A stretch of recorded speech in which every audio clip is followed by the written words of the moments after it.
माझं नाव सनी रमेश चव्हाण आणि ही माझी बायको तानिया चव्हाण.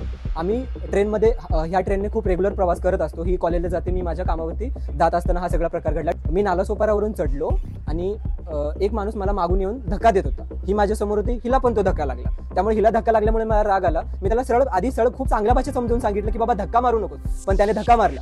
आज जाऊन आम्ही उभे राहिलो तरी तो धक्का मारत होता. मी त्याला मग त्यानंतर माझा त्रागा सुटला. मी त्याला मराठीत बोलत होतो, तो हिंदीत बोलत होता.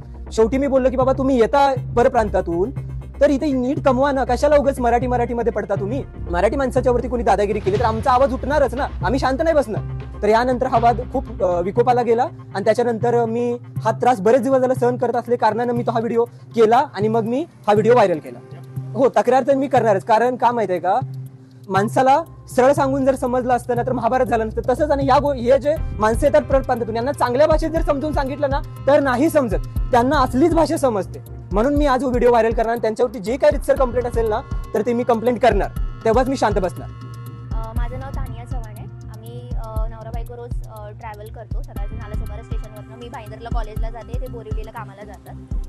सकाळी तसंच आम्ही ट्रेनमध्ये 7:00ची बोरिवली असते ती आम्ही पकडली दोघांनी. आम्ही चढलो दोघं ट्रेनमध्ये आणि तो माणूस होता, त्यांनी आधी ह्यांना धक्का दिला. तो धक्का मला लागला. त्यामुळे त्यांनी सांगितलं त्याला की तू धक्का देऊ नकोस म्हणून. तरी तो माणूस आम्हाला धक्का देत होता. त्यांनी 2-3 वेळा परत एकदा सांगितलं नको धक्का देऊस, कारण पुढे मला धक्का लागत होता.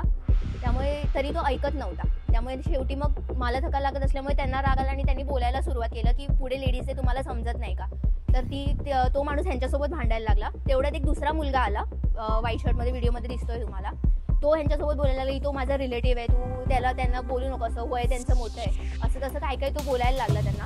मग आम्ही दोघं त्याला बोलत होतो. म्हटलं तो आम्हाला धक्का मारतो ते म्हटलं तुला दिसत नाहीये का, तू त्यांना समजव ना, एवढं तुझा रिलेटिव्ह आहे तर तू त्यांना समजव.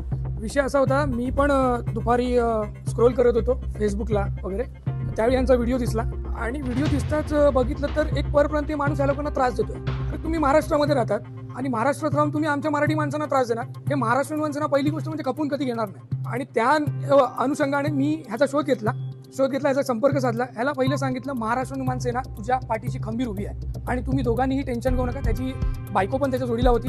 तर मी त्याला सांगितलेलं आहे की ह्यापुढे जी काही गोष्ट रीतसर आहे ती आपण करूच. त्या माणसाला आम्ही महाराष्ट्रीयन सेनेतर्फे शोधून काढणार आणि त्याला जो काही चाप द्यायचा तो चाप देणार आम्ही.